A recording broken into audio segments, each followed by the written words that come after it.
मित्रों, महाभारत दुनिया का वो एकमात्र ग्रंथ है जिसमें वो सब है जो इस संसार में है, और संसार में ऐसा कुछ नहीं है जो महाभारत में न हो। इस ग्रंथ में ऐसे ऐसे चरित्र हैं जिनमें हम अपना अक्स देख सकते हैं। महाभारत भीषण युद्ध के लिए भी जाना जाता है, ऐसा भीषण युद्ध जो मानव जाति के इतिहास में फिर कभी नहीं देखा गया। ये युद्ध था कुरुक्षेत्र का।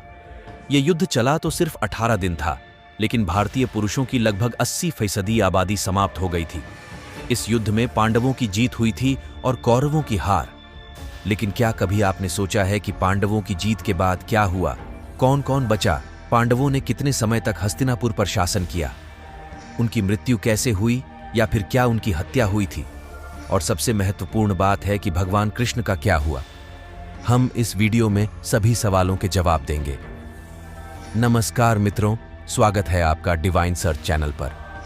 मित्रों, कुरुक्षेत्र का युद्ध जीतने के बाद पांडवों का शासन हो गया और युधिष्ठिर राजा बन गए।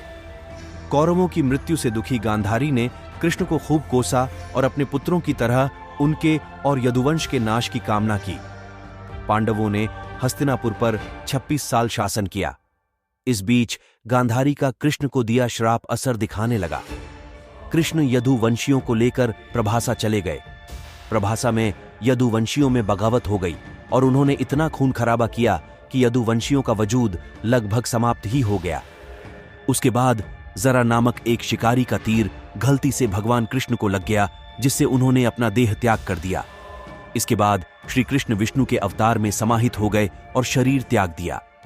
श्री कृष्ण के बाद वेद व्यास ने अर्जुन से कहा कि उनके और उनके भाइयों के जीवन का उद्देश्य पूरा हो गया है। उसी समय द्वापर युग समाप्त होने को था और कलयुग शुरू होने वाला था। उधर हस्तिनापुर में अराजकता और अधर्म फैलने लगा था, जिसे देखकर युधिष्ठिर ने राजपाट परीक्षित को सौंपकर पांडवों और द्रौपदी के साथ हिमालय के मार्ग से स्वर्ग जाने का फैसला कर लिया।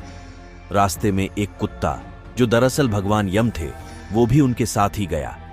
रास्ते में इनकी एक के बाद एक मृत्यु होती जाती है, जिसकी शुरुआत होती है द्रौपदी से।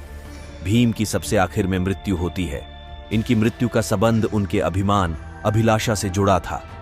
लेकिन युधिष्ठिर ही अकेले थे जिनको किसी बात का अभिमान नहीं था, और वे कुत्ते के साथ स्वर्ग के द्वार तक पहुंच जाते हैं। स्वर्ग के द्वार पर पहुंचने पर कुत्ता यम के रूप में आ जाता है। यम स्वर्ग में प्रवेश के पहले युधिष्ठिर को नरक घुमाने ले जाते हैं। वहां युधिष्ठिर अपने भाइयों और द्रौपदी को पाप का पश्चाताप करते देखते हैं।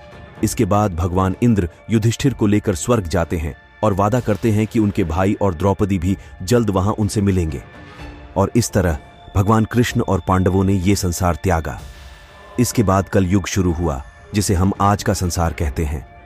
तो दर्शकों, आज का सवाल आपके लिए यह है कि पांडव अपने अज्ञातवास के लिए कहां गए थे? आप इसका जवाब हमें नीचे कमेंट बॉक्स में दीजिए। मित्रों, आज के इस वीडियो को लाइक और शेयर करना ना भूलें। जय श्री कृष्णा। धन्यवाद।